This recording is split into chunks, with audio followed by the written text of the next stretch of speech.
છેલ્લા 4 માસમાં આણંદ જિલ્લામાં ખાસ કરીને એક્સપ્રેસ હાઈવે તરફ તથા વડોદરાથી ખેડા તરફ અને વડોદરાથી વાસદ થઈ અને તારાપુર હાઈવે તરફના રોડ ઉપર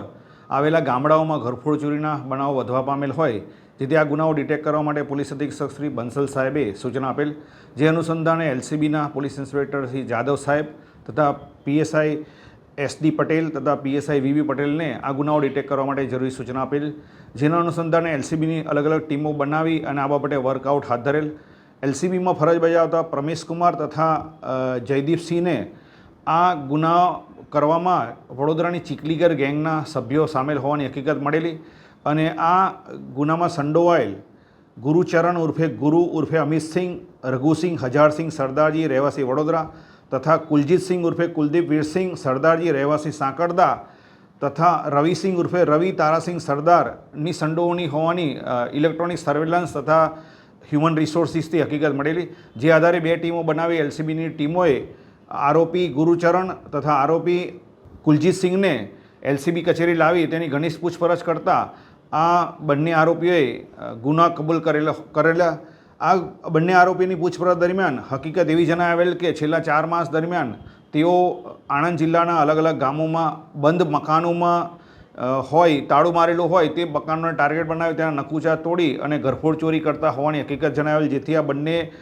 આરોપી પાસેથી જે ગુનો કરવા માટે મોટરસાઇકલ લાવતા હતા એ મોટરસાઇકલ, એક મોબાઈલ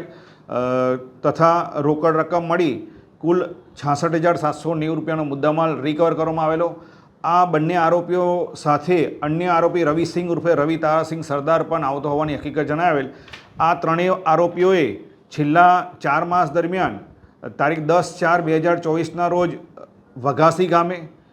12 દિવસ પહેલાં સારસા ગામે, 1.5 મહિના પહેલાં અડાસ ગામે, 2 મહિના પહેલાં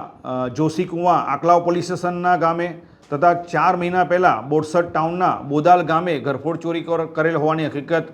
જણાવેલ છે. આ તમામ આરોપીઓની પૂછપરછ કરી અને તેઓ પાસેથી હાલ સુધી સોનાનું મંગળસૂત્ર, સોનાનું લોકેટ, સોનાની બુટ્ટી, સોનાની ચેઇન, સોનાનું કડું, ચાંદીના કડા